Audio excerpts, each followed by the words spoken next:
Hello दोस्तों, कैसे हैं आप सब। मेरा नाम हनी है। अगर आपको भी कोई अपनी रियल इंसिडेंट स्टोरी हमको भेजनी हो तो वीडियो में दिए गए हमारे व्हाट्सएप नंबर पर आप हमें भेज सकते हैं। तो हम आपका ज़्यादा टाइम नहीं लेते हुए चलते हैं वीडियो की ओर। स्टोरेज करने के बाद की ठंड में गाँव के किनारे स्थित पुराने पीपल के पेड़ के नीचे रामू बैठा हुआ था। उसके मन में चिंता थी क्योंकि उसकी पत्नी सुमन कई दिनों से बीमार थी। गाँव के वैद्य ने उसे बताया था कि सुमन को साया लगा हुआ है। साया यानी किसी भूत प्रेत का छाया। गांव के लोगों के बीच बहुत बड़ा डर था। रामू ने कई उपाय किए, तंत्र मंत्र, झाड़ फूक, सब कुछ, लेकिन सुमन की हालत दिन ब दिन बिगड़ती जा रही थी। एक दिन गांव के एक बुजुर्ग ने रामू को बताया कि पास के जंगल में एक साधु रहता है जो इन सब चीजों का इलाज कर सकता है। आधी रात को रामू अकेले जंगल की ओर चल पड़ा। रास्ता मुश्किल और डरावना था। हर तरफ अंधेरा और डरावनी आवाजें। रामू का दिल जोर जोर से धड़क रहा था,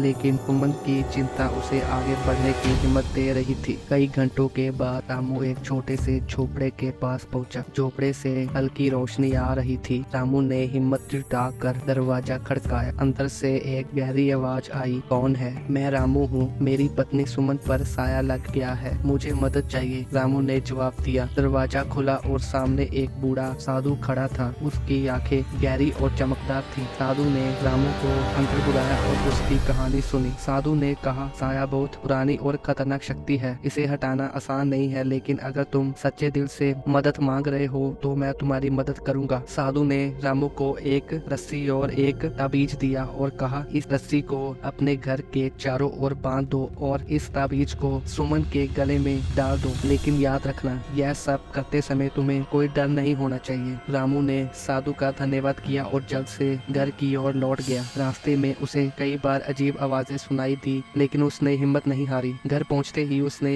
साधु के बताए अनुसार रस्सी को घर के चारों ओर बांध दिया और ताबीज को सुमन के गले में डाल दिया। रात भर रामू ने सुमन के पास बैठकर प्रार्थना की। अचानक आधी रात को सुमन जोर जोर से चिल्लाने लगी। रामू का दिल धड़क उठा, लेकिन उसने हिम्मत नहीं हारी और प्रार्थना जारी रखी। सुबह होते ही सुमन की हालत में सुधार होने लगा। धीरे धीरे वह पूरी तरह ठीक हो गई। गांव के लोग रामू की हिम्मत की तारीफ करने लगे और साधु की शक्ति पर विश्वास करने लगे। रामू और सुमन अब खुशहाल जीवन जी रहे थे, लेकिन उन्हें हमेशा इस बात का एहसास था कि डर और हिम्मत के बीच बस एक पतली रेखा होती है और सही समय पर सही निर्णय लेने से ही जीवन बदल सकता है। साई के ठीक हो जाने के बाद गांव में सब कुछ सामान्य लगने लगा था, लेकिन रामू और सुमन के मन में एक अनजान सा भय अब भी बना हुआ था। साधु की मदद से मिली रात ने उन्हें कुछ हद तक सुरक्षित महसूस कराया था, लेकिन साये का साया अभी भी उनके मन में कहीं ना कहीं मौजूद था। तो गाइस, अगर आपको साये स्टोरी का पार्ट 2 देखना है तो हमें कमेंट करके जरूर बताएं। हम पार्ट 2 जरूर अपलोड करेंगे। धन्यवाद।